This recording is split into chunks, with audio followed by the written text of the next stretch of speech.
इस वक्त Delhi Congress press conference कर रही है, सीधा लिए चलते हैं आपको। पहले गुजारिश करूंगा कि अशोक गहलोत जी संक्षिप्त में कुछ बोलें, उसके बाद में आज़ाद जी और उसके बाद में आनंद शर्मा जी आपको बातचीत करेंगे। शुक्रिया। मंडे का गुलाब जी,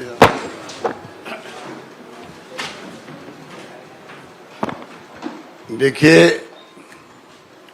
जो आप देख रहे हैं कि ईडी द्वारा जो तमाशा हो रहा है देश के अंदर, पहले राहुल गांधी जी को बुलाया और 5 दिन तक लगातार, ऐसा कभी होता नहीं है, किसी ने सुना भी नहीं होगा कि 5 दिन तक लगातार आप 50 घंटे आप पूछताछ करें।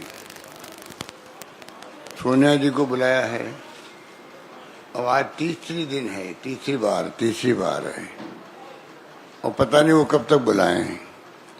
तो ये जो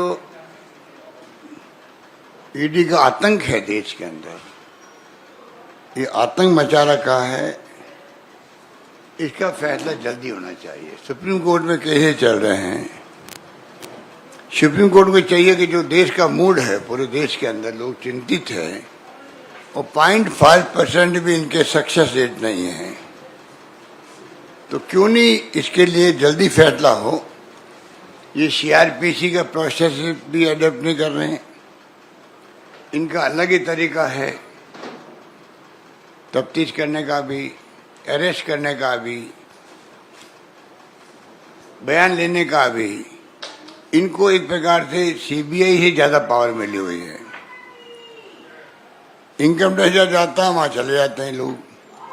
तो एक इश्यू बन गया देश के अंदर। उसको भारत सरकार को खुद को चाहिए कि डेमोक्रेसी में उचित नहीं है, वो बाकायदा सुप्रीम कोर्ट के निर्णयों को जल्दी करवाए। ये मैं एक तो निवेदन करना चाहता हूं। ईडी का उपयोग सरकारें गिराने के लिए किया जाता है, बड़े रूप के अंदर, जो महाराष्ट्र में देखा भी आपने। सरकारें गिराने का काम तो कर सकती ईडी, पर मंत्रिमंडल बनाने का काम नहीं कर सकती है। 28 दिन से वहां मंत्रिमंडल नहीं बना है, खाली सीएम और डिप्टी सीएम वहां पर बैठे हुए हैं।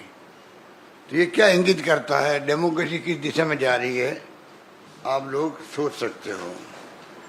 इस रूप में आज महंगाई और बेरोजगारी की जो स्थिति है देश के अंदर, आर्थिक स्थिति गर्त में जा रही है, उसको लेके पूरा देश चिंतित है, नौजवान चिंतित है, उसके लिए महंगाई से आम नागरिक चिंतित है।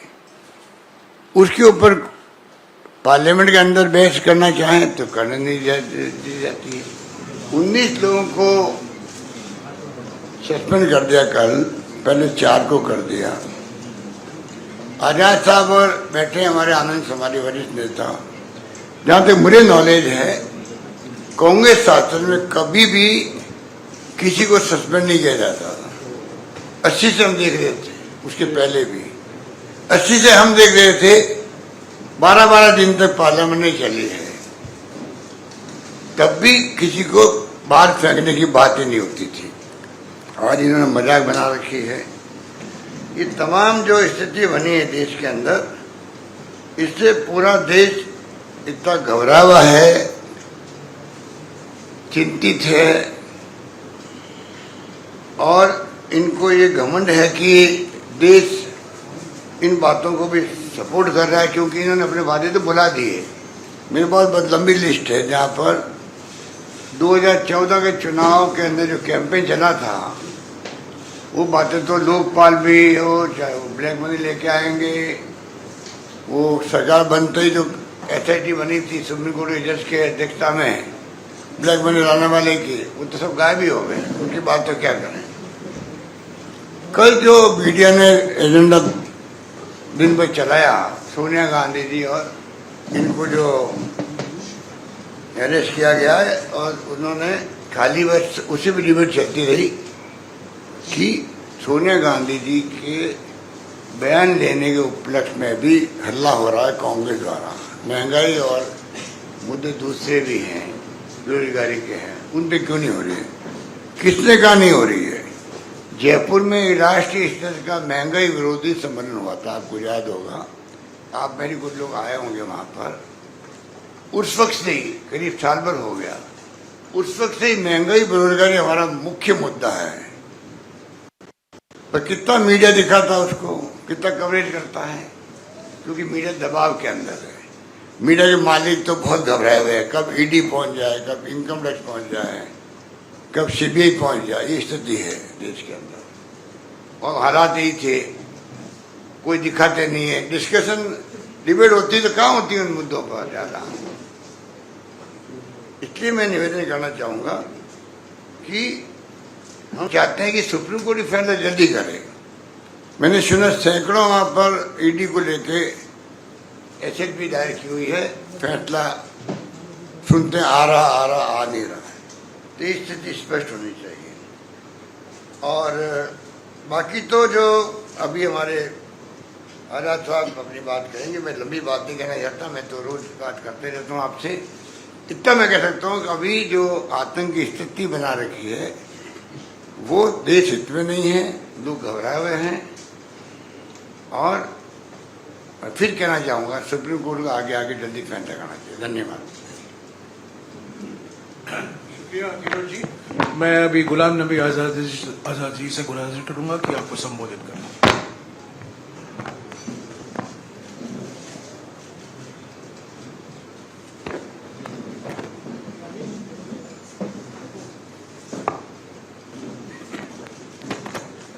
विस्तार से अशोक गहलोत जी ने न सिर्फ आज की प्रेस कॉन्फ्रेंस में बल्कि इससे बहुत सारी प्रेस कॉन्फ्रेंसों में ईडी, राहुल गांधी जी, सोनिया गांधी जी, ईडी के द्वारा जो बुलाया जाता है उस पर चर्चा की है। अनफॉर्चुनेटली मैं 1-2 महीने से मेरी तबीयत खराब चल रही है और जिसके कारण मैं धरनों में भी शामिल नहीं हो पाया और ज़्यादा जानकारी इसके बारे में प्राप्त नहीं कर पाया। कई हफ्तों में हॉस्पिटल में रहा, तो इसके कारण सब हमारे साथियों ने समय समय पर अपनी तरफ से, पार्टी की तरफ से इस मुद्दे पर चिंता प्रकट की है।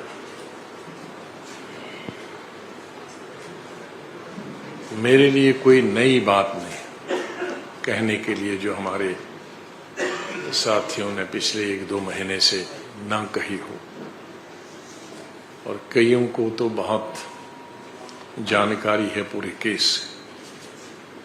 मैं संक्षेप में इतना कहना चाहूंगा कि कौन सा पेपर है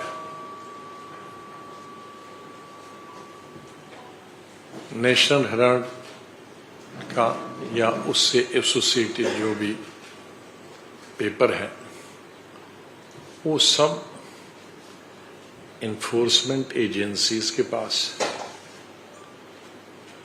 जिसकी कई सालों से, कई बरसों से वो जांच पड़ताल कर रहे थे। और एक वक्त में तो सुनने में आया था कि उसमें कुछ नहीं है और बंद कर रहे हैं। चलो, बंद नहीं किया। फिर राहुल गांधी जी से तकरीबन 30 घंटे के से ज्यादा 5 दिनों में 50 घंटे एनफोर्समेंट डायरेक्टरेट ने उनको बुलाया और डबल शिफ्ट में उनसे बातचीत की। तो मेरी समझ में नहीं आता